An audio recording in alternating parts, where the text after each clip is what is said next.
जय श्री कृष्ण।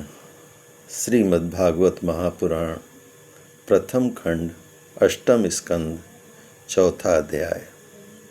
गज और ग्राह का पूर्व चरित्र तथा उनका उद्धार। श्री सुखदेव जी कहते हैं, परीक्षित, उस समय ब्रह्मा, शंकर आदि देवता, ऋषि और गंधर्व श्री हरि भगवान के इस कर्म की प्रशंसा करने लगे तथा उनके ऊपर फूलों की वर्षा करने लगे। स्वर्ग में दुदुम्भियाँ बजने लगीं, गंधर्व नाचने गाने लगे, ऋषि, चारण और सिद्ध गण भगवान पुरुषोत्तम की स्तुति करने लगे। इधर वह ग्राह तुरंत ही परम आश्चर्यमय दिव्य शरीर से संपन्न हो गया।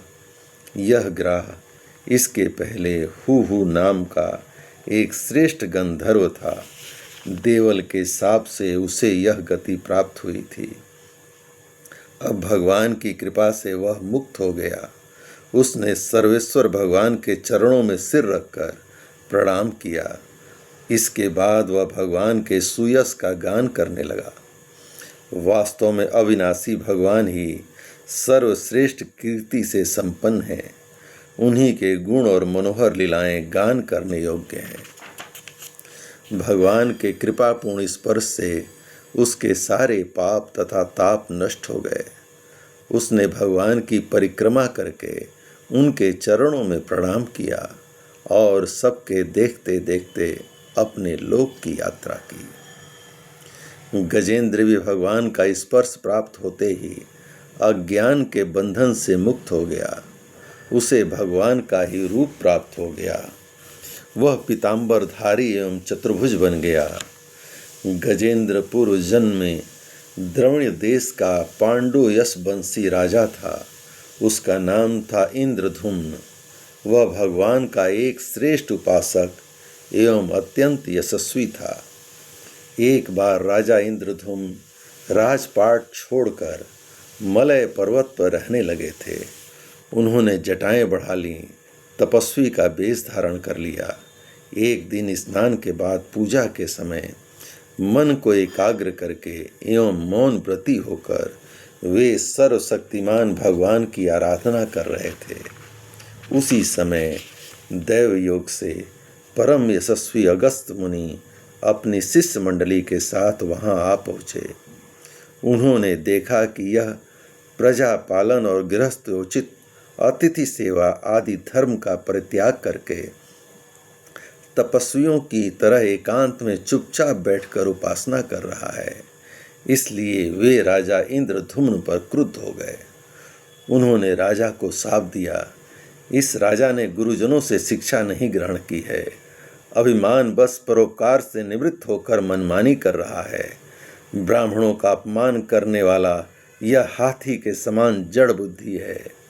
इसलिए इसे वही घोर अज्ञानमयी हाथी की योनि प्राप्त हो। श्री सुखदेव जी कहते हैं, परीक्षित, शाप एवं वरदान देने में समर्थ अगस्त ऋषि इस प्रकार शाप देकर अपनी शिष्य मंडली के साथ वहां से चले गए।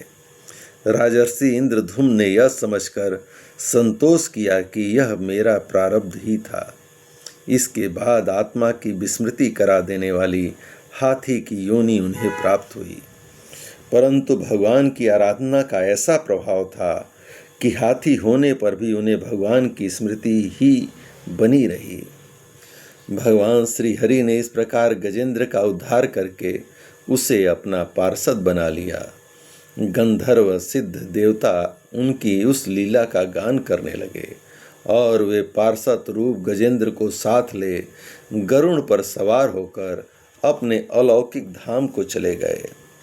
कुरु वंश शिरोमणि परीक्षित, मैंने भगवान श्री कृष्ण की महिमा तथा गजेंद्र के उद्धार की कथा तुम्हें सुना दी। यह प्रसंग सुनने वाले के कलिमल और दुस्वप्न को मिटाने वाला एवं यश, उन्नति और स्वर्ग को देने वाला है। इसी से कल्याणकामी द्विजगण दुस्वप्न आदि की शांति के लिए प्रातःकाल जगते ही पवित्र होकर इसका पाठ करते हैं। परीक्षित, गजेंद्र की स्तुति से प्रसन्न होकर सर्वव्यापक एवं सर्वभूत स्वरूप श्री हरि भगवान ने सब लोगों के सामने ही उसे यह बात कही।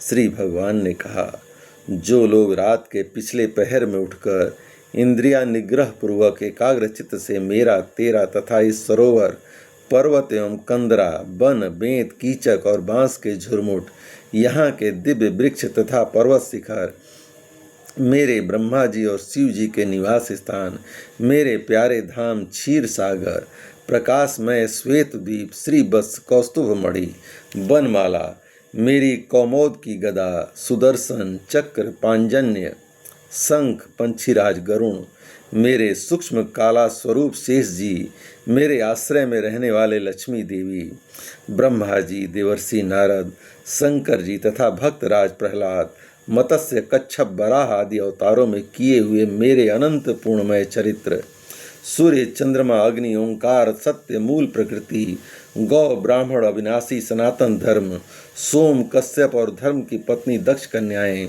गंगा, सरस्वती, अलकनंदा, यमुना, ऐरावत हाथी, भक्त शिरोमणि ध्रुव, 7 ब्रह्मर्षि और पवित्र कीर्ति, नल, युधिष्ठिर, जनक आदि महापुरुषों का स्मरण करते हैं, वे समस्त पापों से छूट जाते हैं, क्योंकि ये सब के सब मेरे ही रूप हैं। प्यारे गजेंद्र, जो लोग ब्रह्म मुहूर्त में जगकर तुम्हारी की हुई स्तुति से मेरा स्तवन करेंगे, मृत्यु के समय उन्हें मैं निर्मल बुद्धि का दान करूँगा। श्री सुखदेव जी कहते हैं, परीक्षित, भगवान श्री कृष्ण के ऐसा कहकर देवताओं को आनंदित करते हुए अपना श्रेष्ठ शंख बजाया और गरुड़ पर सवार हो गए। जय श्री कृष्ण। इस प्रकार भगवान श्री कृष्ण की महान कृपा से श्रीमद् भागवत महापुराण प्रथम खंड 8वें स्कंद का 4था अध्याय संपूर्ण हुआ। जय श्री कृष्ण।